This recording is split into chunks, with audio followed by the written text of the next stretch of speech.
இன்னைக்கு April 1 உலக முட்டாள்கள் தினம். நம்ம வல்கர் வாரிஸ் ரொம்ப உகதமான நாள். நம்ம ஆதவன் அண்ணன் நேத்தே ஆரம்பிச்சிட்டாரு போல இருக்குது. அண்ணே இது ரொம்ப பழைய ஆர்எஸ்எஸ் டெக்னிக்னே. வட இந்தியாவில் தான் இந்த ஆர்எஸ்எஸ் ஆளுங்க வந்து ட்ரெயின் முன்னாடி இஸ்லாமியர்கள் மாதிரி தொப்பி போட்டு நின்றுட்டு கல்ல விட்டு எரிஞ்சிட்டு சேட்டையெல்லாம் பண்ணிட்டு இருப்பாங்க. கடைசியில் விசாரிச்சு பார்த்தா அது அவங்க ஆளாக தான் இருக்கும்.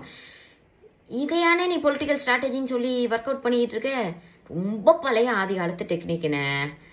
நீ 50-60 பேர் ஆர்எஸ்எஸ் கேண்டிடேட்டை நிப்பாட்டும் போதே நினச்சேன்னு கண்டிப்பாக அந்த டெக்னிக் எங்கேயாச்சும் ஃபாலோ பண்ணுவேன்னு. ஆனால் திஸ் இஸ் டூ ஏர்லிண்ணே.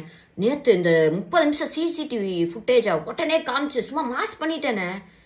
அப்போது கரூர் ஸ்டாம்பேடில் உங்களுடைய ட்ரோன் ஷாட்டு, உங்கள் கேரவேனை சுற்றி இருந்த சிசிடிவி கேமரா ஃபுட்டேஜ், உங்கள் கேரவேனுக்குள்ளே இருக்க ஃபுட்டேஜ் இதேமான செந்தில் பாலாஜி என்ன வந்து டிலீட் பண்ணிட்டாரு.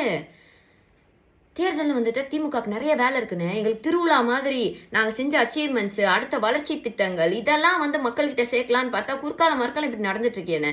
எப்படியும் நான் சொன்னது மாதிரி 50-500 ஆக்கி இந்த சிம்பத்தி ஓட்டு கிரியேட் பண்ணுறது தான் உன்னோட ஸ்ட்ராட்டஜின்னு தெரிஞ்சு போச்சு. மக்கள் முட்டாள் இல்லைன்னு, மக்கள் ஏமாற மாட்டாங்க. ஓகே.